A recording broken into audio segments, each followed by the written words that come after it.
Hey guys, today's video we're going to be talking about what we call a sword kick. I've actually done a little bit of research on this, and I can't find any other videos teaching this technique the way we do it. The closest I could find was a spinning axe kick, which is not the same thing as what the sword kick is. Okay, axe kick's coming straight down.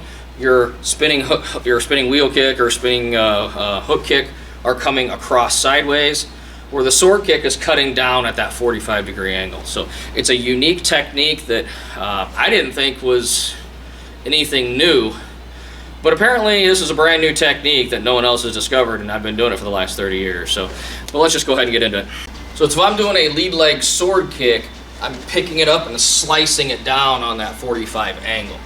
So I can skip and do this, I can come off the rear leg, lead leg, or even do a spin with it. So this sword kick hits at an interesting angle.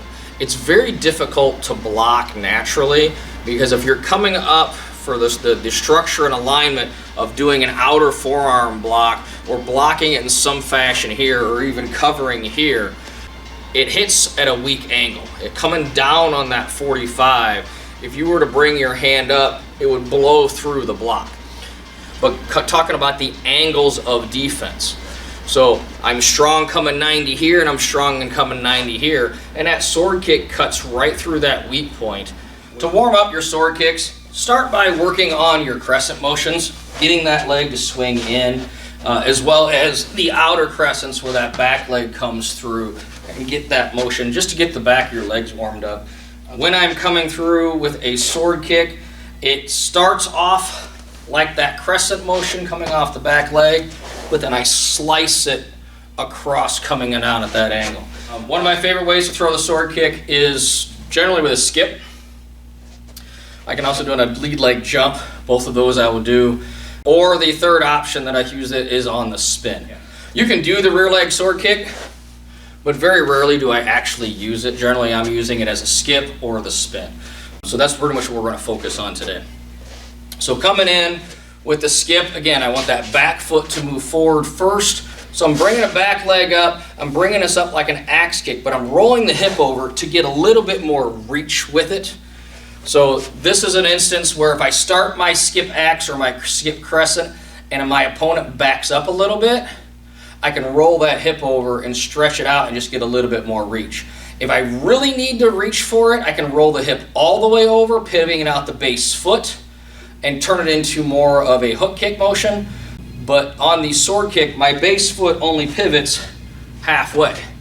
So when I'm coming through, I don't need to pivot anymore as I'm coming through that way. It might go to like a 3/4 pivot, but it doesn't need to go to a full pivot because I'm not putting my hips behind it that much. I just a half hip rotation, half slice, coming down that way.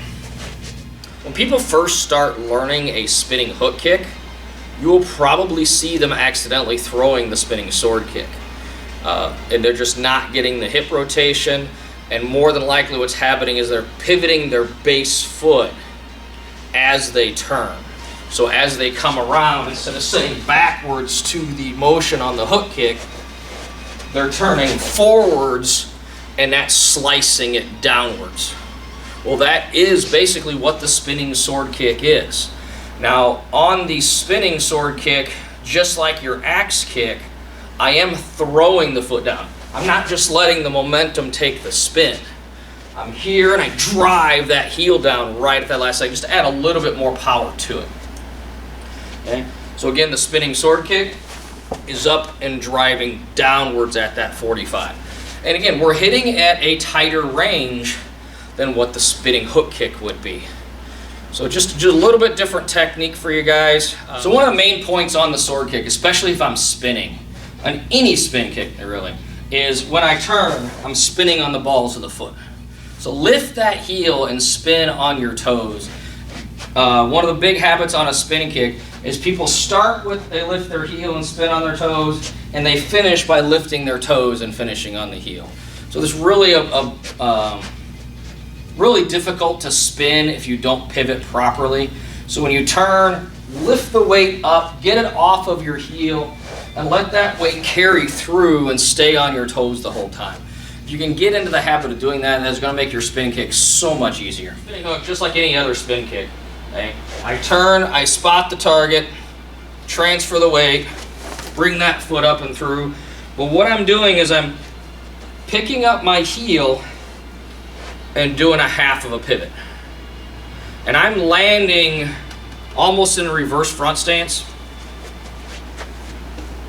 I can spin all the way around. Okay. I like to land forward on the spinning the sword kick because I like to follow up with. A lot of times when people see that spin kick coming, their defense is just to lean out of the way. Let the kick come by and then counterattack. Well, if you're throwing it, you know what they're going to be doing in response, and you can just follow up immediately. So that's what I like to do on that one. Same thing when I do the skip motion. I skip in, drive that hip in, again landing in that reverse front stance. But turn, lift that knee nice and high, and driving through across for the spin. And so if I throw that skipping sword kick or that spinning sword kick, I need to know how to follow up quickly after that. So by landing in that reverse front stance, I'm safer. My head is farther away, my body's farther away from their counter strike. But if I catch them on the retreat, I can shift that weight over and continue with whatever attack that I favor. So if I'm turning and doing the sword kick, then I can come up, follow up, axe kick, roundhouse, whatever the case may be. Okay. Same thing on the skip. Okay. If I come through on the skip, okay, I can come through with a punch into the axe kick, whatever works for you. So one of the tricks that I like to use on the sword kick is I'll get into position here, and especially if I'm up on points and I'm not worried about having to be super aggressive, they need to attack. So if they're hesitant, they're behind on points, they need to come to me. Okay. I will kind of be in a horse stance, and I'm just leaning on my knees in this fashion. Now, most people would say this is a terrible idea, and most people would be correct. This is a bad idea.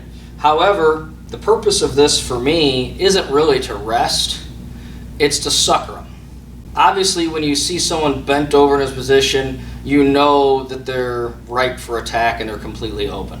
If you're more than 5-6 feet away, in order for you to attack, you have to advance. I'm not coming to you. I'm not in a high agility position.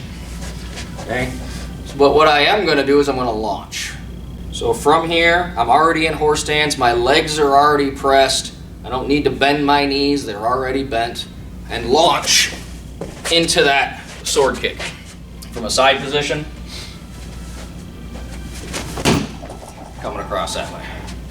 Now if you notice when I'm jumping, I am crossing my legs as I come up and then whipping that on a sword kick as it slices down at that 45. Okay? I'm not really necessarily trying to jump in as much as I'm just trying to jump up and get that kick across. They're going to walk into it. Okay? If I jump forward a little bit, I'm probably covering maybe a foot on this jump. I'm not trying to cover a lot of distance on this. So that's one of the tricks that I used to do when I would compete. Caught a lot of people with it because they think you're vulnerable and you prove them otherwise. So that's pretty much what I have for you guys today on the sword kick. Give you something to think about. Until next time, God bless and keep on kicking.